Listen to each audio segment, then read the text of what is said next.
കേന്ദ്ര സർക്കാരിൻ്റെ ശബ്ദമായി വർഷങ്ങളോളം പ്രവർത്തിച്ച അർണബ് ഗോസ്വാമി തന്നെ ഇപ്പോൾ ഭരണകൂടത്തെ തുറന്നു വിമർശിക്കുന്ന കാഴ്ചയാണ് ഇന്നത്തെ ഇന്ത്യയിലെ ഏറ്റവും ശ്രദ്ധേയമായ രാഷ്ട്രീയ സൂചന. സർക്കാരിന് വേണ്ടി ചോദ്യങ്ങൾ മുക്കിക്കളഞ്ഞിരുന്ന മാധ്യമ മുഖം ഇപ്പോൾ അതേ സർക്കാരിനോട് കഠിനമായ ചോദ്യങ്ങൾ ചോദിക്കുമ്പോൾ അത് വെറും മാധ്യമ നിലപാട് മാറ്റമല്ല, പക്ഷേ ഭരണകൂടം നേരിടുന്ന പ്രതിസന്ധിയുടെ അളവാണ്. ആരവല്ലി മലനിരകളെ ഖനനത്തിനായി കോർപ്പറേറ്റുകൾക്ക് കൈമാറാനുള്ള നീക്കത്തിനെതിരെ റിപ്പബ്ലിക് ടിവിയിലൂടെ അർണബ് ഉയർത്തിയ വാക്കുകൾ അസാധാരണമായ ശക്തിയുള്ളതായിരുന്നു. ഇത് വികസിത ഭാരതത്തിലേക്കുള്ള യാത്രയല്ല, പക്ഷേ പാരിസ്ഥിതികമായി തകർന്ന ഭാരതത്തിലേക്കുള്ള പാതയാണ് എന്ന മുന്നറിയിപ്പ്. ഇതുവരെ ഭരണകൂടത്തിന് ലഭിച്ച വിമർശനങ്ങളിൽ ഏറ്റവും കഠിനമായവയിൽ ഒന്നാണിത്. സുപ്രീം കോടതിയുടെ പുതിയ ഉത്തരവ് മറയാക്കി സർക്കാർ കോർപ്പറേറ്റ് താൽപ്പര്യങ്ങൾ സംരക്ഷിക്കുകയാണെന്നും ശതകോടീശ്വരന്മാർക്ക് ലാഭമുണ്ടാക്കാൻ 200 കോടി വർഷം പഴക്കമുള്ള മലനിരകൾ തകർക്കുന്നത് ജനാധിപത്യ മൂല്യങ്ങൾക്ക് വിരുദ്ധമാണെന്നും അർണബ് തുറന്നടിച്ചു. ഇത് പാരിസ്ഥിതിക പ്രശ്നങ്ങളിൽ മാത്രം ഒതുങ്ങുന്ന വിമർശനമല്ലെന്നതും ശ്രദ്ധേയമാണ്.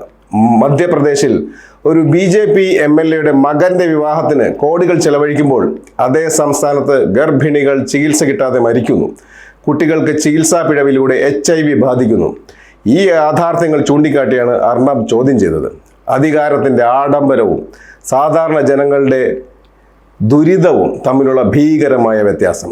അദ്ദേഹം ഇൻഡിഗോ വിമാന കമ്പനി ചുറ്റിപ്പറ്റിയ പ്രശ്നത്തിൽ മോദി സർക്കാർ എന്താണ് ചെയ്യുന്നതെന്ന ചോദ്യം ഉയർത്തിയതും സർക്കാർ ശമ്പളം പറ്റി മൗനം പാലിക്കുന്ന മാധ്യമ പ്രവർത്തകരെ നിശിതമായി പരിഹസിച്ചതും അർണബിൻ്റെ നിലപാട് മാറ്റത്തിൻ്റെ ആഴം വ്യക്തമാക്കുന്നു. വിഷയങ്ങളെ അടിസ്ഥാനമാക്കി നോക്കുമ്പോൾ ഇന്ന് രാജ്യത്തെ യഥാർത്ഥ പ്രതിപക്ഷം ജനങ്ങളാണ് എന്നാണ് അദ്ദേഹത്തിൻ്റെ വാക്കുകൾ. ഭരണകൂടത്തിനുള്ള ഗൗരവമായ മുന്നറിയിപ്പായി തന്നെ ഇതിനെ വായിക്കേണ്ടതുണ്ട്. അഴിമതിയും ജനവിരുദ്ധ നയങ്ങളും ഇത്രമേൽ തുറന്നു കാണിക്കപ്പെടുമ്പോൾ അതിനെ ന്യായീകരിക്കാൻ സ്തുതിപാഠകർക്ക് പോലും കഴിയാത്ത അവസ്ഥയാണ് രൂപപ്പെടുന്നത്. ഒരു കാലത്ത് സർക്കാരിൻ്റെ ഏറ്റവും വലിയ മാധ്യമ ശബ്ദമായിരുന്ന വ്യക്തി തന്നെ തിരിഞ്ഞുകുത്തുന്നുണ്ടെങ്കിൽ അത് വ്യക്തിഗത അഭിപ്രായ മാറ്റമല്ല, മറിച്ച് ഭരണകൂടത്തിൻ്റെ വീഴ്ചകൾ എത്രത്തോളം ആഴമുള്ളതാണെന്നതിൻ്റെ സൂചന കൂടിയാണ്. അർണബ് ഗോസ്വാമി വരെ ചോദ്യം ചെയ്യാൻ തുടങ്ങുന്ന ഇന്ത്യയിൽ രാജ്യം നേരിടുന്ന പ്രതിസന്ധിയുടെ ഗൗരവം സാധാരണക്കാർക്ക് പോലും സ്വാഭാവികമായി മനസ്സിലാകുമെന്നതിൽ സംശയമില്ല.